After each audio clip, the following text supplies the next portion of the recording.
అద్భుతమైనటువంటి ప్రశ్న. ఖచ్చితంగా శత్రువులు సైతం మనకు మిత్రులుగా మారేటువంటి పరిస్థితి కావచ్చును.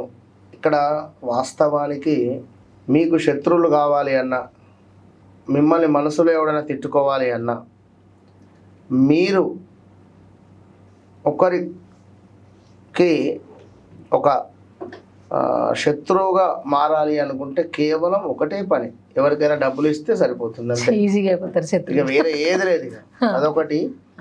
రెండవది,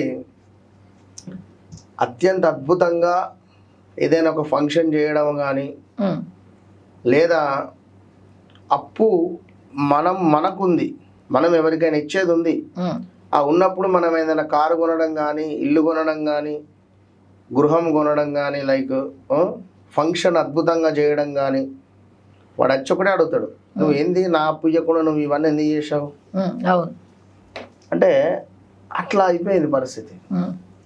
ఇక్కడ మీరు అన్నట్టుగా మనం ఒకవేళ ఈ ఫంక్షన్ కానీ, ఏదైనా కారు కానీ, ఏదైనా 2 వీలర్ కొన్నా కూడా ఏడిచేవారు ఉన్నారు, లేరని ఏం లేదు.